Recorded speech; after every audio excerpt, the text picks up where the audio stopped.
Welcome back to Rookie Watch. Today we officially kick off Season 4 with Dillon Finney and the Atlanta Falcons. Despite being led by Lamar Jackson and a number of other offensive weapons, this team's had some struggles, I think mainly due to offensive line play. There's a new head coach as well, so sights are not set that high. I did want to make a quick change to the sliders. I just boosted up pass coverage a little bit, just to ensure that when Finney is in coverage, he does get thrown at some. I also boosted quarterback accuracy by 1, hoping that will make them a little more confident to throw into smaller windows. In Week 1, we take on a division rival. It's the Panthers, led by second-year quarterback Brett Morris. Their old quarterback signed a bridge deal with the Rams, who have consistently been really bad in this series, and they get worse at quarterback here. By the way, never did go and look at that Browns rookie quarterback. He looks alright, but he does have normal dev, is essentially a worse version of the other two quarterbacks. I don't know when he'll supplant Stachelski. But it's Brett Morris we go against today. He doesn't look amazing, but he does have 90 speed, so that's something to watch out for. They also have a really good running back that I like. However, their receiving weapons aren't very good. I'm not really sure if these guys haven't developed very well since they didn't have very good quarterback play, or if they just never invested very much at the position. Tommy Tremble is still hanging around, but it's the third-year X-Factor tight end who will be the starter. He's a blocking tight end, and he's got this X-Factor I've never seen before. It really doesn't look very useful, but forget that, let's get into the game. And for the first time in his career, Dillon Finney is run over. He does get the tackle. That is his first as well. Atlanta's got a 3-0 lead early here. Morris is just going to try to scramble on third down, and he's popped by Finney. The ball comes out. Chad Simmons picks it up, and the Falcons will have it at the 30-yard line. The offense would take advantage and make it a 10-0 game. I am, by the way, going to be trying to do a little more casual commentary. When going through games this fast, it does make it a little bit easier to talk about everything. Here, got caught watching the backfield a little too much. Finney can't make the tackle either. That's their X-Factor tight end. Apparently, their offensive coordinator does not have the upgrade that lets them actually use it. And another mistake in coverage for Finney early, so it's a 10-7 game. Morris once again doesn't like what he sees, and Finney reads it perfectly. Morris didn't even get out of the backfield, so it's the first career sack for Finney. And here's a nice play on 3rd and 1. Really showing off that athleticism early, flying around the field. 17-7, Carolina is very backed up, and that's going to be a safety, but there's a flag down. Roughing the passer is the call. Honestly, I'm just glad it wasn't me. They would get a drive going, but Morris can't find anybody downfield. Good coverage on 4 verts, and he's running into trouble again. Should really have just taken off, but Finney gets to him instead. With nobody underneath to cover, that was a really easy play to make. So it remains a 10-point game going into the second half. Morris only has half a year of experience, and he really looks like it today. We're going to skip ahead into the 4th quarter, though. It's 20-14, so the Panthers are within striking distance, and Dillon Finney is reading stuff really well. Great play in the backfield. And man, I just realized during editing, that helmet I gave him looks really weird. I can't decide if I need to change it or just go with it. Nice pass break up there. I'm not sure if it'll be credited as such. And then late in the game, Hurst drops the ball. Down 3, they need to kick a field goal. This 54-yard attempt is nearly their last hope, and it's going to fade wide right. Atlanta would run out the clock, and that would do it. Pretty good looking stat line for Morris, honestly, but he ran himself into a lot of trouble. A bad stat line for Lamar Jackson. I don't know what the deal is with the offense. I know the offensive line isn't very good, but he shouldn't be throwing a 50% completion percentage. And a pretty incredible start for Dillon Finney. Led the team in total tackles, 2 sacks, a forced fumble, 8 total sacks for Atlanta. Like I said, Morris got himself into a lot of trouble, and most of Finney's highlights in this one were because Morris ran himself into a bad situation. And just like that, he's going to be player of the week. It's pretty neat. Now, one thing that I haven't done in the past is show week-by-week results. You do have the ticker during games, but when I'm going through stuff fast, you don't really see the end result very often. So I wanted to show a little. Dallas is not having a good start to the post-Dak era. So maybe the Justin Herbert Saints will be good. Here in week 1, Dom Flynn, I think, had a better performance than he did all last season. All 3 touchdowns and almost half the yards to Dean Thomas. By the way, that Titans second-year quarterback is playing. The Jets fall in a shootout with the Bills. Almost a perfect QBR for Hargrove. A combined 740 yards and 9 passing touchdowns with no interceptions. That's a crazy game. A blowout win for Kansas City as well. Vegas certainly missing Kevin Blackman, although that kind of happened with him as well. Finney has an upgrade point to spend here. Often I like getting the main archetype up a lot. Really for any rookie, not just for my top guys. But I do think that the run support is a big hole in his game. Tackling with him is tough. I honestly don't know if Madden takes size into account for that, but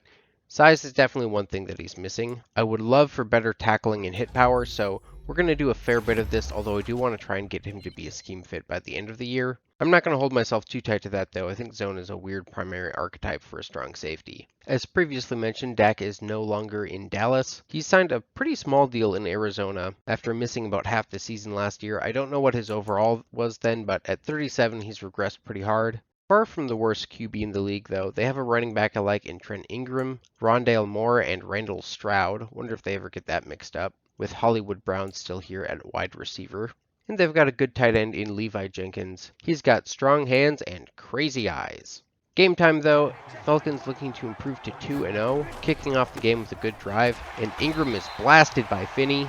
The problem with opening up a big run lane is it's also really easy for me to run through it with a safety and hit stick you. Arizona keeps moving though, goal line set, and Finney just runs around it. I'm finding that it's really easy on those inside goal line runs to just run around if I'm unblocked. So it's 3rd and goal, and a great play by Andrew Crawford, the middle linebacker, to pick it off.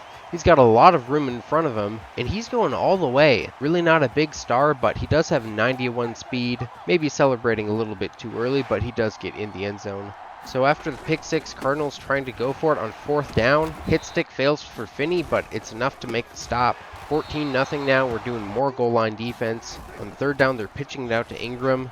Crawford there, and Finney comes all the way around again to help out, so they'd kick a field goal. Still early in the second quarter, Cardinals are backed way up, 3rd and 24 from their own 6. Dak loads up, Rondale Moore's down there covered, and Chad Simmons can't make the play. He has awful ball skills, chased down by Munford. They'd score, but Atlanta responded with an 83-yard touchdown to Drake London. And now it's Cameron Wooden with the interception. Bit of an underthrow by Dak, so 21-10 would be your halftime score. Unfortunately, I didn't see the running back all the way out wide, so that's my bad. Missed the hit stick as well. Ingram's inside the 10. They get a touchdown and the 2-point conversion, but Atlanta's offense is having a good day, so it's 28-18 now. A lot of time for Dak. Finally throws outside, and it's picked off by A.J. Terrell. He's going to have 6. Jenkins was trying to find a hole in the zone, but he found the star cornerback instead, and it's a 3-score lead for Atlanta. That's pretty much all she wrote. A couple more scores after that, but pretty much all garbage time. Weird game for Dak. Over 400 yards. He was actually over 300 at halftime, but he threw more touchdowns to the Falcons than he did to his own team, plus 2 picks inside the red zone. 300-yard day for Lamar as well, despite not really needing to pass a lot.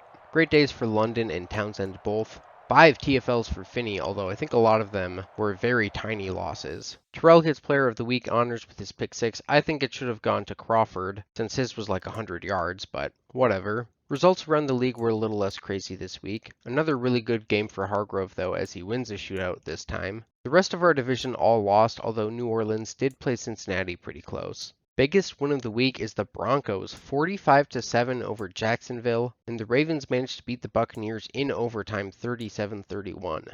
The first mock draft is out. We won't dive too deep into draft prospects in this video, but I do always like to show the first mock just to get an idea of the prospects that are out there. I'm going to touch on it a little more at the end of this video, though. This week we take on the New Orleans Saints. And I think I'm just realizing now that Justin Herbert took the same path as Drew Brees, leaving the Chargers after his rookie deal and going to the Saints. Hasn't seemed to work out all that well for him, though. I don't think he's put up great numbers in his time here. And despite having a pretty good receiving core, this team just has not been very good throughout the series.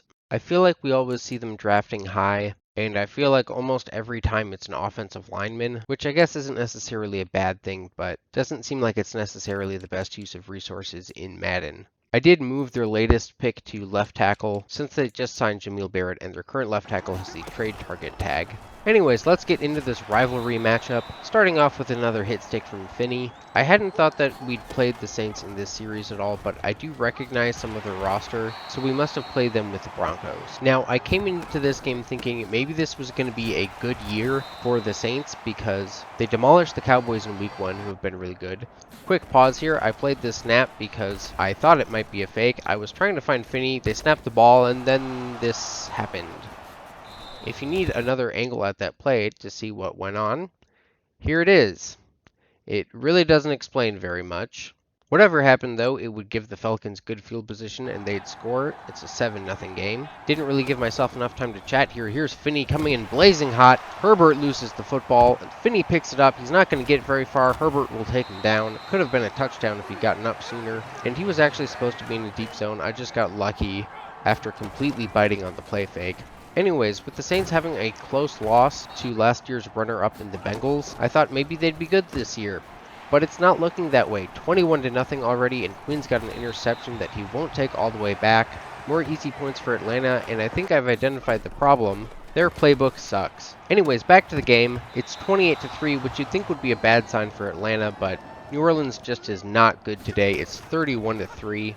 And this play here, I think, is the closest I've come to a pick yet, but Herbert fits it in there to Alberry, and he really looks like Michael Thomas, especially wearing that number. Early in the fourth quarter, and New Orleans already feels they have to go for it on 4th and 15 from their own 20, and Dillon Finney leaps into the air and picks it off. Won't get much of a return. Actually would have been better in terms of yardage if he just knocked it down. But who cares? Let the rookie get his stats. The game was pretty much over from there. I'm really happy about that. I wasn't sure how hard it was going to be to get an interception with him. Herbert looked pretty rough, threw a really bad third interception, but it was with like 10 seconds left, so I don't count that too much. But the problem with the Saints is that they're running read option with Herbert, which he's not unathletic, he just clearly doesn't know how to run it. And then they're running a ton of plays out of like pistol full house, which is really weird. Seems like the kind of Mickey Mouse offense that you'd run for a rookie quarterback that only knows how to do a couple things coming out of college. Really good game for Finney, despite some mistakes on my part.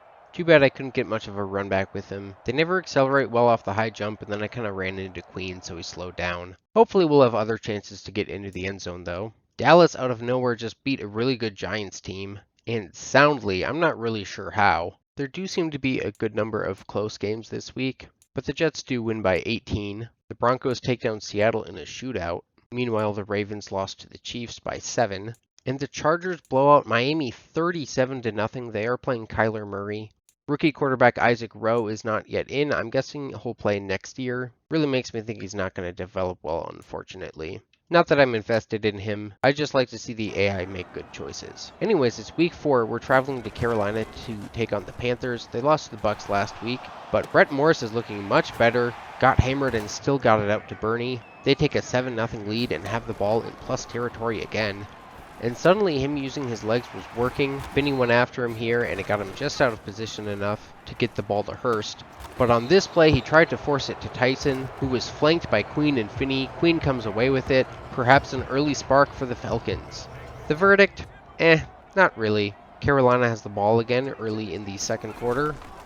Play fake and lots of time back there, and somehow fits it into Bernie. Finney saw it, just wasn't there soon enough. Not sure what Queen was doing on that play though. He should have gotten a hand on that ball.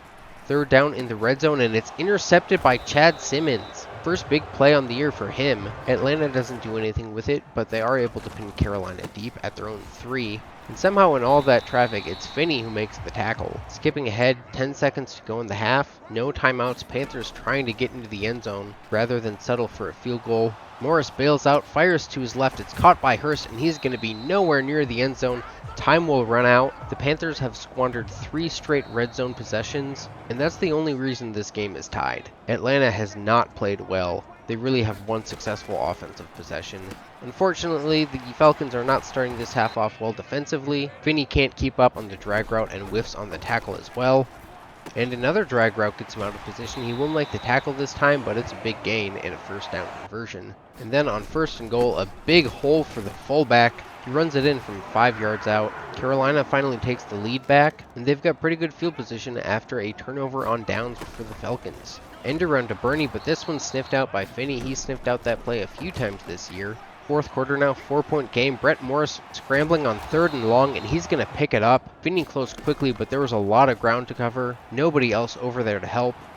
Morris is going to take off again, but he won't get away with it twice. Finney knocks it loose. Patrick Queen there to recover. That's a massive turnover, and it would give Atlanta the lead, but the Panthers are driving. It's 3rd and 5. They get it to Hurst on a screen pass. Falcons were blitzing. It's the perfect call.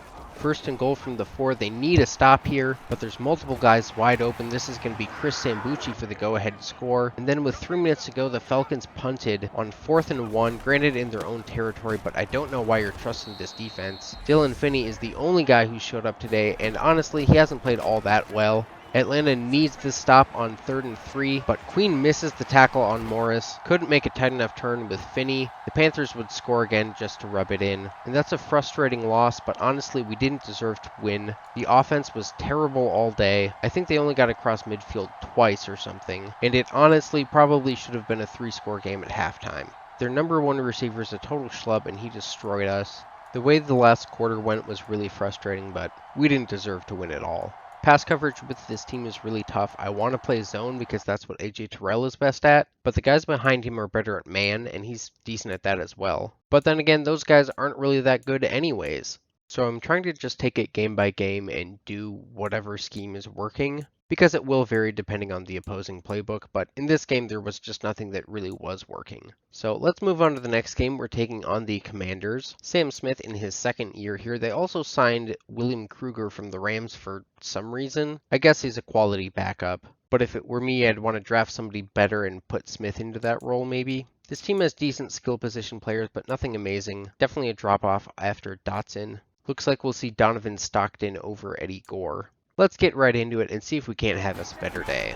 First drive for the Commanders. Smith is back to pass. He's going to scramble, and it's going to be another day of this. He's not as fast as Morris, but apparently he has the ability to do a run play on purpose, and I guess we don't have the ability to stop that. I mean, he's the most generically named white quarterback of all time, and he can just run up the middle on us? Yeah, we're going to have to punish that. Finney knocks it loose, but it's recovered by Edgar. They would get a touchdown after that, just the kind of day we're having. The offense is able to respond though. We're all over Brian Robinson on this run, still can't bring him down. It's going to take his own left guard, giving him a knee to the back of the head. That's a new one, but we already seem to be in for a rough day. And it's going to get worse. I got fooled. Irv Smith's wide open. We're catching up, and we're just barely going to get his ankle. He's down to the 2. But after a big loss on a toss on 1st down, it's 2nd and goal from the 7. Finney pushed off by Robinson, but slowed up enough that he goes down. 3rd and goal. Smith is trying to scramble. Somehow Finney's there despite 2 or 3 guys being closer, and they're going to try to go for it on 4th and goal. Fullback trying to find a new hole. He won't. Unsurprisingly, the Falcons offense can't do much backed up like that. Good coverage on 3rd and 1. Smith is going to try to scramble and have no luck. So for 2 consecutive weeks, it's 7-7 going into halftime. Both teams trying to get a good start to the second half and take the lead. Looks like that might be going to the Commanders. Great catch by Jahan Dotson. Simmons right there, but can't do anything about it. Reminds me of Chris Cook on the Vikings in the 2010s or so. Smith's going to tuck and run. Finney sees it from all the way across the field and whiffs. Had that lined up for about 20 yards and just misplayed the angle. Read option again for the Commanders. Finney's there. Didn't lay a big hit, but the ball's out anyways. So another fruitless red zone visit, but it's 14 all now, 3rd down. And this ball is knocked out, bounced around, finally incomplete. So a chance for Atlanta to take the lead, but they won't. Time running short, under 4 minutes to go. Smith escapes the pocket again. He's to midfield, and they'd keep trucking downfield. 3rd and 1 inside the red zone. Atlanta needs a stop here to have a chance, and they won't be able to get it. Only hope now is a turnover. If the Commanders were smarter, they wouldn't even be running plays. Big hit from Finney, but the ball does not come out. And as time expires, Washington kicks the game-winning field goal. 2nd consecutive game that we really didn't have any business being in. Red zone defense has been really good, but not anywhere else. Offense was bad. Only 4 incompletions for Sam Smith. He ran the ball really well as well. And Lamar is not having a good year. I don't know what the deal is with him. Devontae McDowell actually had a really good game on the ground, but we couldn't get much out of it. Decent number of tackles for Finney, was good in coverage today. 2 big forced fumbles, but we couldn't recover that first one, and that ended up being part of the difference. He does earn another upgrade point though. Gonna keep adding that to run support for a little bit yet until I'm happy with the tackling. And by the way, his dev trait is revealed. It is just star. A little disappointing for a player who comes out at 80 overall. But I think it was pretty clear he wasn't a generational player or anything. Just really, really good in several areas. The Bucs are the only team in our division to win this week. They complete the season sweep of the Panthers. It does seem like a lot of teams that were good last year are not this year, or at least have taken a step back. Denver has an 11-point loss to the Chargers, who are scoring a lot of points this year. The Bengals drop another 140 points allowed to the Giants, which is of course a really good team, but the Bengals do not seem to be adapting well to the loss of Joe Mixon. And the Jets once again seem to be just mid. In the last game for this episode, we are taking on the Lions. Trevor Lawrence is nearing the end of his mega deal with them. The cap hit only spreads over the first 5 years, so the last 2 are relatively cheap, but still big numbers. They still have Nolan Bailey, maybe my favorite back in the league, and picked up a really good backup. They've got Amon-Ra St. Brown, who's an X factor. Brandon Ayuk is injured. He's out only a couple more weeks, so we'll see more of Tyler Truman, who was injured the last time that we faced the Lions as the Ravens. We'll see what the third-year player can do. Checked out his attributes, and I didn't remember him having such low speed, not unlike that 7th rounder on the Rams that I changed into a tight end. But his overall athleticism is better, as is his route running, and they've got a really good route running tight end in Everett Slate. First play from scrimmage, Falcons hoping to get back in the win column. They are 1 game back in the division. A bomb on the first play of the game, and it's caught. We really need to do something about Chad Simmons. 41 yards on the first play. Noah Miller navigating traffic, and Finney comes over to take care of him. Tackling effort not great for this defense the last couple of weeks. Passing on 2nd and goal, and it's a touchdown to Tyler Truman. But hey, at least Finney locked up Amon-Ra St. Brown. That's something. The Falcons offense does get on the board early, tying it up. 3rd and 4 for Trevor Lawrence. He fires to the right, and it's intercepted by Finney. He's got some space to return here, but a good angle by Lawrence and a good tackle as well. Thought that could be 6 for a moment, but good recovery by the veteran quarterback. And man, that helmet is really something. So Atlanta takes a 14-7 lead. Lawrence trying to get it all back in one throw, and it's the other safety, JoJo Munford. He picks it off playing center field. He's trying to get the corner, and it's Trevor Lawrence again. 2nd tackle of the game for him. 21-7 now, early in the 2nd quarter, and Finney could have had a sack, but he completely bit on the play fake. So instead it's a 1st down for Truman. A few plays later, it's 3rd and 13. Lawrence just lofts it up to Truman, and he's going to come down with it. Don't know how you let that happen. 2nd and goal for the Lions now. And it's Finney again to make a play. They would still get in the end zone. It's 24-14 now. Under a minute to go in the half. Lawrence spends a long time looking, dumps it off to Miller, and he sends Crawford flying, fighting his way down to the 15. They'd get 3 before the half. 6 minutes in the 3rd. Quick slant. It's Truman again. He's popped by Finney. Ball is out, and Bennett comes away with it, and he's going to get into the end zone. Terrible luck. Everybody near enough to make a play had dove for the football. And to make matters worse, the Falcons offense fumbles it right back. And I thought this was a pass play. Nobody else was there. Nolan Bailey houses it. Nothing going for the offense this half. Detroit is on a 24-0 run. And it's about to get worse. Lawrence had way too much time. Finney tried to take away the underneath receiver. Honestly, not sure if that's on me or if the other safety, Munford, should have come over and covered St. Brown that late in the play. But after I think a penalty and a sack, a chance for a stop here. Not sure if that ball is being ruled complete or not. It would be in field goal position. Unfortunately, doesn't matter. It was roughing the passer. Just a dumb play by Sharif Doolittle. Detroit would make it 38-24 on that drive. They've got the ball back, and Atlanta hasn't scored this entire half. Detroit will go for it on 4th down here, and Atlanta catches a break because Bailey trips over his own lineman, and then they almost immediately punt it back. To be fair, I think at this point all Falcons fans want to see is Dillon Finney knocking people on their backsides. And with 6 minutes to go, we really could have used a 3rd down stop, but we won't get it. Detroit runs out most of the rest of the clock, and after one thrilling and encouraging quarter, we really burned that one away quickly. Trevor Lawrence was not far from 500 yards. Despite throwing a couple not great picks, he had a really good day. They just didn't really want to stop passing. And who's to blame him? It worked really well, although Noah Bailey was also really good. Amon-Ra St. Brown destroyed us. Didn't help that I let him get that one long ball. I do think the guy that I tried to cover would have gotten the ball if I hadn't gone to him. Obviously, that would have been a better result than what happened, but the play went on for like 2 more seconds before the ball was thrown, so I don't know how much I can really be blamed. Detroit has a really good offensive line, if you remember that from last year, so our pass rush did struggle. This Ziegler guy got a cheap touchdown on me. There's this problem in man coverage that I've noticed, where sometimes if they bump you, you just like move in the wrong direction completely and get totally out of position. Super annoying. Was still a good stat line day for Finney. Had a pick and a forced fumble, even though that somehow turned into a touchdown. Game just not being very nice to us in this one. Anyways, looking at other results, not sure if that one showed up on the ticker during, but Kansas City had a 35-0 lead over the Rams at halftime. Carolina blows out Baltimore. Some very high scoring games this week, including Dallas getting blown out again.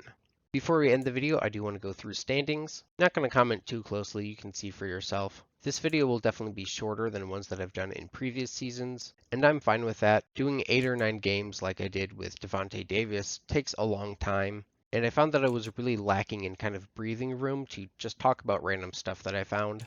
Didn't necessarily do a ton of that in this video, but that's largely because I just didn't know how I was going to put it together while I was recording it. Anyway, despite losing 3 straight, we are still in second place in the division, and we've yet to play the Buccaneers. I think they're probably going to win the division, but you never know how two teams are going to match up. And if the offense plays better, which I think it's capable of doing, we can really do anything. After winning the Super Bowl, the Bears are 0-6 favorite for the #1 pick, although there's a lot of one-win teams. And here's the guys they're going to be fighting over. Now, I did, in a way, kind of juice the draft class this season. It's not edited, but what I did is basically generated a bunch of different draft classes within the game. Didn't look at players or positions or anything, but just made sure that I got a few that had high overall players. Hopefully they're at positions that we can actually play and it's not like high rated linemen. But based on the hit rate just generating those classes, we haven't had great luck getting skill position players. And especially bad luck in the second and third drafts if you count Hargroves as the first. Just a quick look at some stats before we end the video. Jeremiah Edwards leading the league in passing yards, Cooper Shields in touchdowns. Also the least number of picks, Joe Burrow 11 picks, only 9 touchdowns so far. Breece Hall leads the league in rushing yards. He did have one giant rushing game, I think. Nolan Bailey apparently has a 99-yarder. Najee Harris leads in rushing touchdowns. Second-year player Michael Gillespie leads the league in receiving yards. Although Manny Duhan is higher in yards per game, I guess he's played one less. Packers must have had an early bye. Amon Ra jumps up after a huge game against us, and Dean Thomas leads the league in touchdowns, did have 3 in week 1. Greg Rousseau leads the league in sacks, 9.0. Chase Young is half a sack behind him. Pretty tight race for the sack lead at the moment, actually. Eric Lamb has 4.5. But it's Dillon Finney who leads the league in tackles, not solo tackles, but total. Also has the TFL lead by 1, 3 sacks, 2 picks, and somehow Devontae Davis has no sacks yet, only 6 total for the Ravens. The sim is just a weird with how it handles it, very scheme based, doesn't properly account for actual player talents. I might just swap him and Amari Jones to see what happens. But that's all the tape I have, so see you next time.